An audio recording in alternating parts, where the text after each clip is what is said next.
I wasn't ready.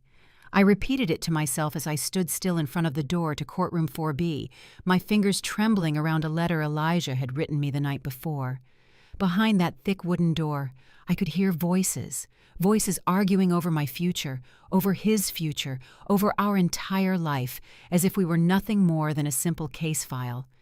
My legs didn't want to move, but I knew that the moment that door opened, my son would have to choose between the woman who gave him life and the woman who gave him everything else. 17 years earlier, I never would have imagined that day would arrive. I had only followed a sound that changed me forever. It was a freezing cold night in January in Hyde Park, Chicago. The winter dampness clung to the old brick walls as if memory itself refused to be erased. I had just finished grading a pile of my students' essays. I was walking down the hallway of my apartment building when a detail caught my attention. It was too silent for a Thursday, and then I heard it, faint, almost imperceptible. A broken sob, a muffled cry swallowed between shaky breaths. I followed the sound without thinking. It led me to the corner next to the emergency stairwell. There, in the gloom, was a worn wicker basket. It wasn't a car seat or a diaper bag, just a common basket wrapped in an old coat with the edges damp from the frost. My heart began to pound hard, faster than my mind could comprehend. I crouched down slowly, and then I saw him. He was tiny, barely a few days old. He was wrapped in a hospital blanket, his cheeks reddened and wet with tears. His lips were moving, but no sound came out, only air, desperation, the last effort of someone too fragile to cry anymore. Someone had left him there, hoping someone would find him, hoping he wouldn't die alone. To one side, awkwardly folded, there was a piece of paper. I can still see that trembling, hastily written script, just 5 words. "Please, take care of him." My hands frozen. I pulled out my cell phone and dialed 911. But while I waited, I felt an uncontrollable impulse. I scooped him into my arms, held him tight against my chest, and embraced him as if that contact was the only thing capable of keeping him alive. His warmth mingled with my own trembling.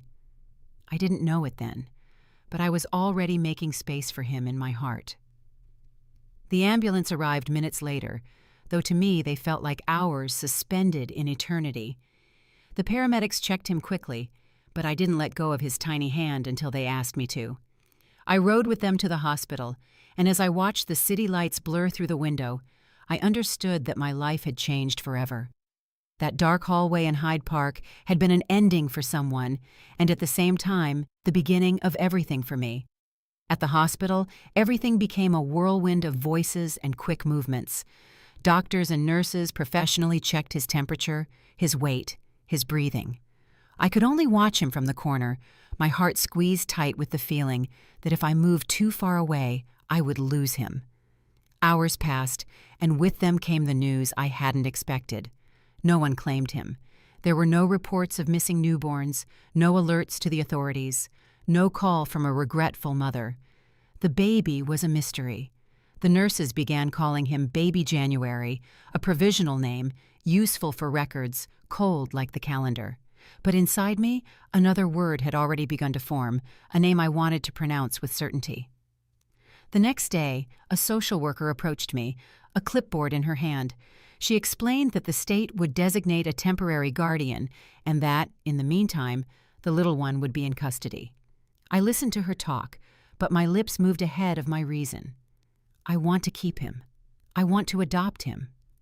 She looked at me, surprised, and took a seat in front of me, beginning to list an endless array of requirements: financial stability, owning a home, marital status, psychological evaluations.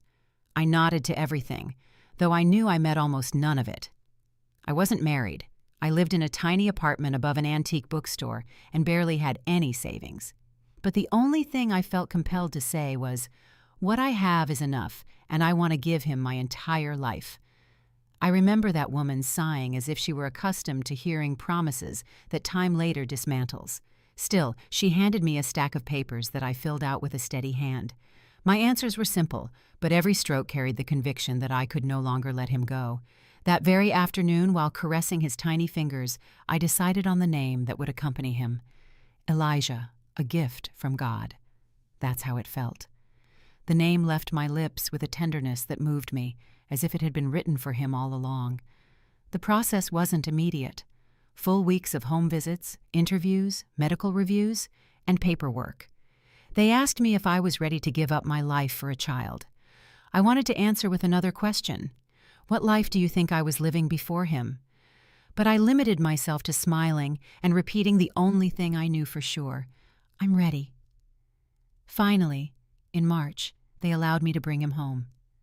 That first night, he didn't cry. He simply opened his eyes and looked at the ceiling as if searching for a voice that would never arrive. I rocked him until dawn, telling him made-up stories about stars and second chances. I was 31 years old. He was barely 3 weeks old, and somehow we saved each other. The first few months were a constant challenge. My one-bedroom apartment became our refuge. The walls were thin, and the windows let in icy drafts in winter. Even so, the space filled up with laughter, lullabies, and the scent of hot cocoa on the most exhausted nights. I sold my father's old guitar to buy him a decent crib. I took extra tutoring jobs after my classes. I clipped supermarket coupons and learned to stretch every dollar as if it were my last. No family member offered to help. Many asked me why a single woman without a husband or experience would want to take on an abandoned child. But they hadn't heard that cry in the darkness. They hadn't felt what I felt when I held him for the first time.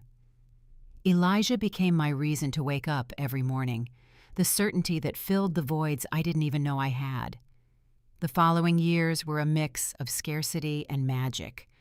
My apartment above the old bookstore never stopped being modest. The walls had cracks, the winter crept in through the windows, and more than once I had to heat soup in a pot too small to stretch for the two of us. But within those walls, we invented our own universe. Since we didn't have a fireplace, Elijah drew one on cardboard and leaned it against the wall. He would sit in front of it with his toys, as if the painted fire could give him warmth.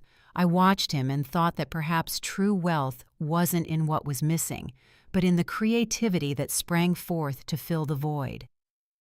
When other kids talked about beach vacations, Elijah and I went to the library. There he would pick out postcards of different cities, and at home we would pin them to an old map I hung in the living room. Someday we'll go to all these places, I would tell him, though deep down I knew that, at least for a while, we couldn't. But my son's bright eyes didn't care. For him, dreaming was enough.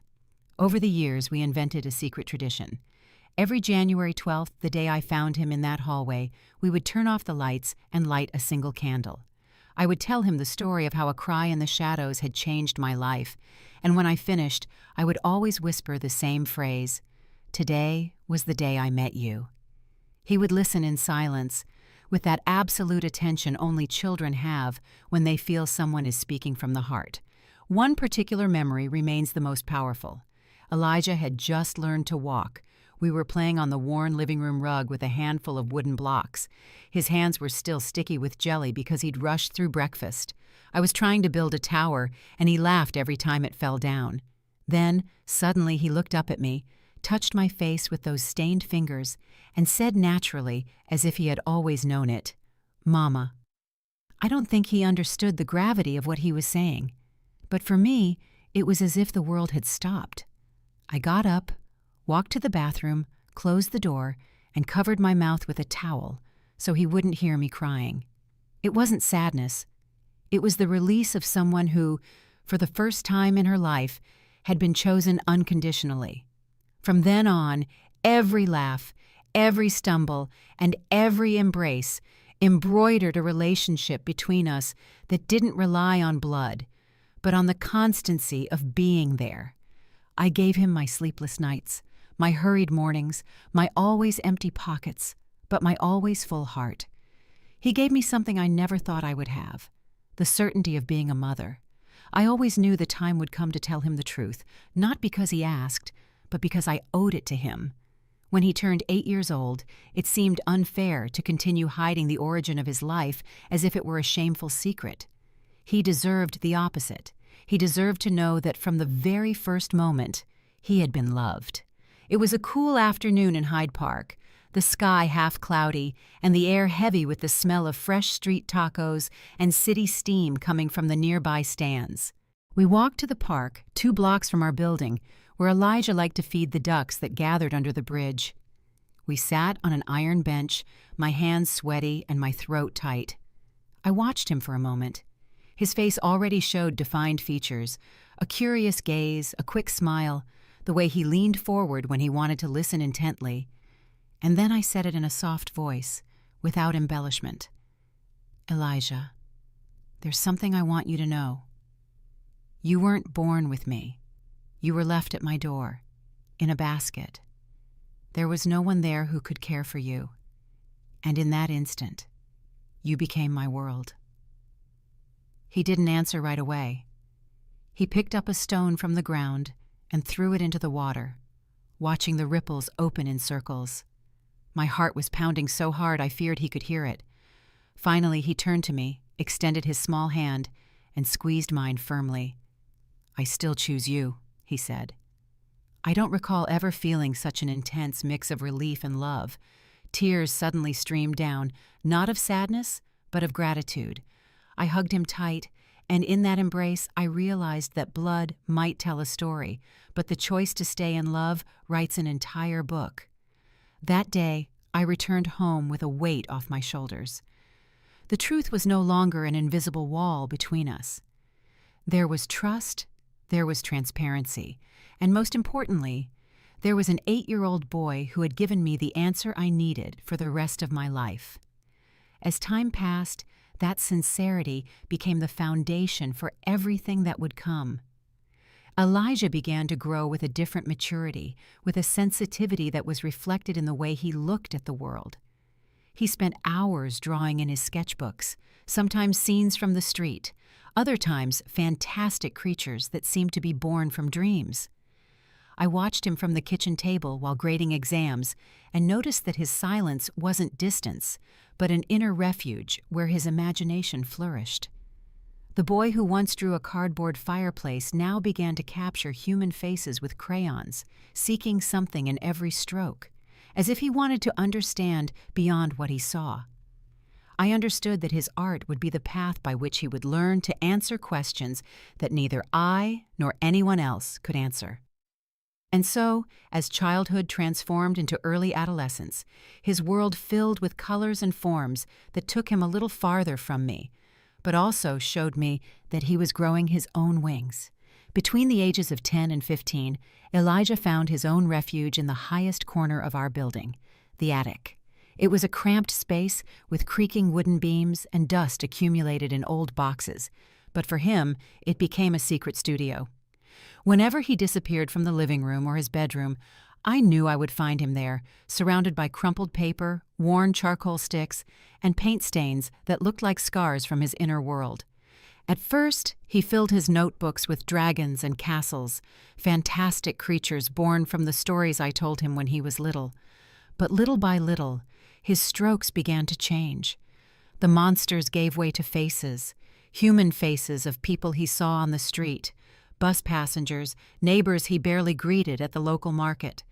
There was a seriousness in those drawings that did not correspond to his age, a silent sadness that made me wonder where he got it from. One afternoon, I went up to the attic without him hearing me. I saw him concentrating, his brow furrowed, drawing the profile of an older woman. When he finished, he set it aside without looking at it, as if it didn't matter to him. I, on the other hand, froze. The expression of that woman was so real, so melancholic, that she seemed about to speak. It was at that instant that I understood that art was not just a hobby for him, but a language of his own. That same year, the school held an art competition. I remember he hesitated to participate because he didn't like competition, but in the end, he submitted an illustration that took my breath away. An enormous dragon, not like the ones he invented as a child, but one reading a story to a small, frightened knight. The image was so powerful that he won first place. I watched him walk onto the stage with the paper in his hand, shy but proud, and I clapped until my hands hurt. I saved that drawing and taped it to the inside of my closet, where it still remains. In time, his ambitions began to take shape.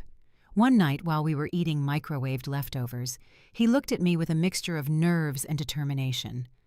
"Mama, I want to go to an art school in Portland, Oregon. They say the city is full of colors and people who breathe creativity. I feel like I could really grow there." I smiled, stroked his cheek, and told him he was already a canvas in motion, a painting still being created. But inside me, I felt that silent pang that only a mother knows. The love that means letting go. The fear that dreams might take him too far from me. I supported him. "Of course, we'll find a way." I promised him that somehow we would do everything possible to get him there. But from that day on, I noticed something different in our relationship. His gaze no longer anchored itself to mine for so long. His silence was no longer the calm of a child playing beside me, but the introspection of a young man who was beginning to keep secrets within. They weren't secrets against me, I knew, but the start of an independence that was slowly pushing its way through. And while I tried to accept that natural distance, I didn't imagine that another kind of distance would soon arrive, one that had nothing to do with adolescence but with the past, which had always been waiting behind a closed door. The first sign that something had changed came one morning in January. When I went down to the kitchen, I found a note on the table written in Elijah's unmistakable handwriting. The paper was crumpled at the corners, as if he had hesitated many times before leaving it there. I opened it with trembling hands and read, "I love you. Please don't hate me for wanting to know where I come from." I felt a knot in my stomach. I had always told him that the door to his past was his to open, but I never imagined he would open it without me. I put the note in my robe pocket and spent the rest of the day with a sense of emptiness that no class or task could fill. The answer came faster than I expected. One afternoon, returning from school with my arms loaded with grocery bags, I saw a black car parked in front of the building. Its tinted windows reflected the gray sky, and the engine was still running. I thought it might be a visitor for the landlord, but then the door opened and a woman stepped out. She was tall, immaculate, with reddish hair pulled back into a perfect bun and a red coat cinched at the waist. She walked as if the whole world belonged to her. When her eyes fell on me, she smiled with a calm that chilled my blood. She introduced herself without extending her hand, as if she didn't need to. "I'm Vanessa Sterling. I believe you've been raising my son." The bags almost dropped from my hands. I didn't know what to say. I barely mumbled my name and went inside the building, but she followed me into my apartment kitchen as if she had a right to be there. We sat face to face. The formica table between us became an invisible battleground. She placed a black folder with gold letters on the corner of the surface, a law firm. Her voice was soft, but every word had an edge. "First, I want to thank you for what you've done. I know it wasn't easy raising him alone, but the time has come for him to reconnect with what is his blood, his history, his family." I felt the air grow heavy. I managed to ask in a low voice, "Where were you 17 years ago?" She didn't blink. "I was 18. I was an addict. I was on the street, and I was scared. Leaving him was my way of saving his life. Now I'm well. I want a second chance." My hands clenched on the table. "You didn't leave a phone number or a name, just a note asking someone to clean up the mess."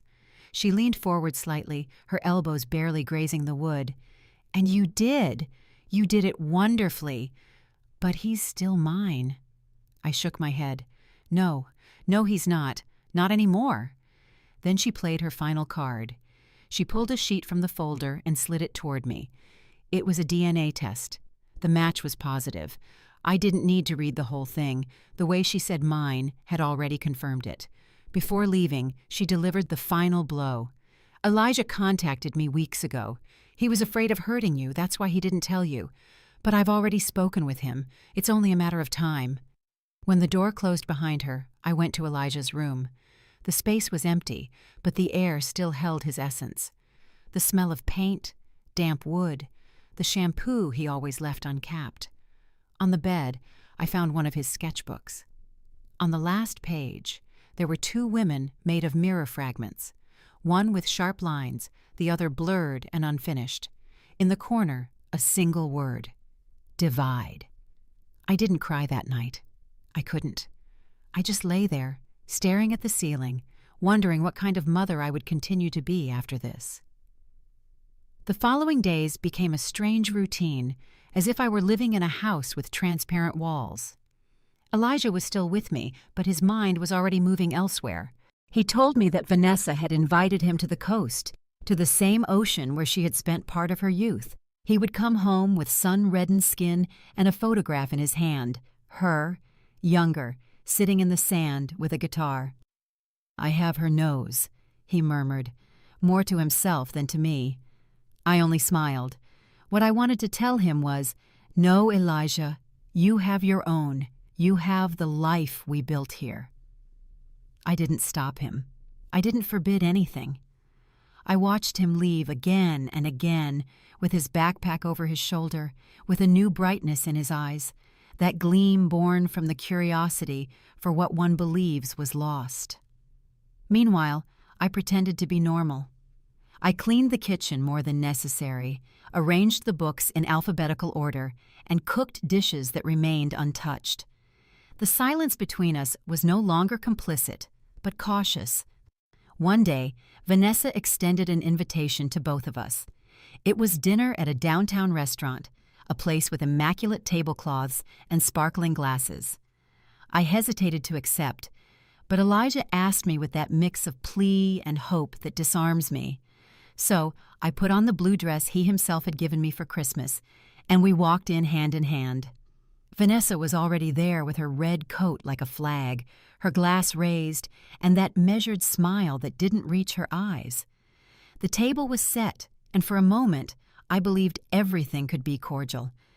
We talked about his scholarship, his college plans, his talent that grew with every stroke. But beneath every word pulsed the question neither of us dared to pronounce: to whom do you belong? Elijah felt it.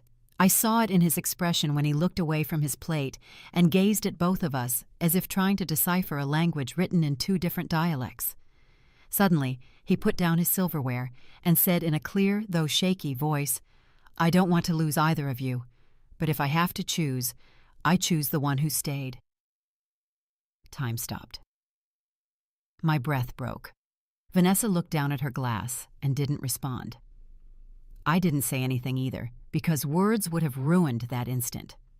All I could do was squeeze my son's hand under the table, grateful and broken at the same time. That night we returned in silence.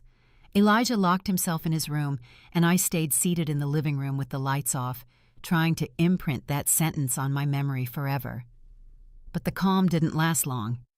Weeks later, a manila envelope arrived in my mailbox. I opened it and felt the floor disappear beneath my feet. It was a judicial notification. Vanessa had filed a petition for custody review, with lawyers, with evidence, with all the power that paperwork could offer. I knew the real battle was just beginning. The day of the trial dawned wrapped in a thick fog, as if the city itself wanted to hide from what was about to happen. I put on a navy blue blouse and the pearl earrings I had inherited from my mother.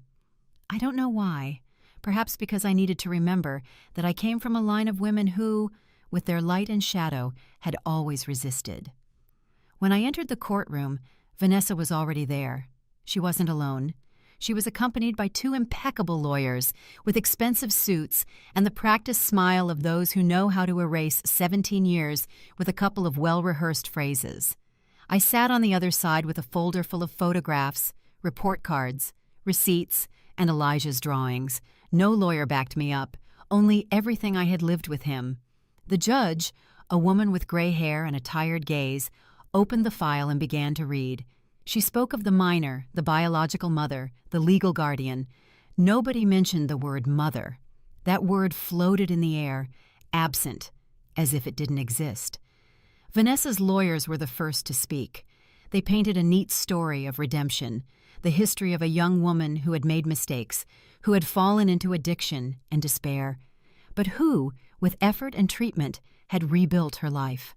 A woman who, they argued, deserved to reclaim her place. They said Elijah had a right to his blood, his heritage, his cultural legacy. One even insinuated that staying with me could limit his opportunities. For a moment, I was tempted to laugh, not because it was funny, but because the irony hit me full force. How could they measure 17 years of sleepless nights against abstract promises of the future? Then my turn came. I stood up with steady hands and faced those gazes that wanted to reduce me to a footnote. "I'm not here to discuss biology," I said. "I'm not here to deny her recovery. I'm here because 17 years ago, I found a baby in a dark hallway. He didn't have a name or a plan, just a note that said, 'Please, take care of him.' And I did." I felt the silence stretch as my voice continued. I spoke of his first wobbly steps on the worn rug, of his fear of thunderstorms, of his obsession with colorful candy and dinosaurs. I told them about the measles at age 5, the broken arm at 10, the math test that made him cry when he was 13. But I didn't stop at the list of anecdotes. I wanted to show them the essence of what it means to be a mother. I told him stories when he couldn't sleep. I let him hate me when he was angry. I forgave him before he knew how to ask for forgiveness. I taught him how to tie a tie, how to fail with dignity, how to say, "I'm scared," without shame. I didn't give him life, but I gave him his childhood. Isn't that what being a mother is? The entire courtroom was still. Even the judge stopped writing for a moment and looked directly at me, as if my words had cut through the coldness of the papers. No one responded. There were no legal arguments against what was invisible yet evident: the years, the dedication, the presence.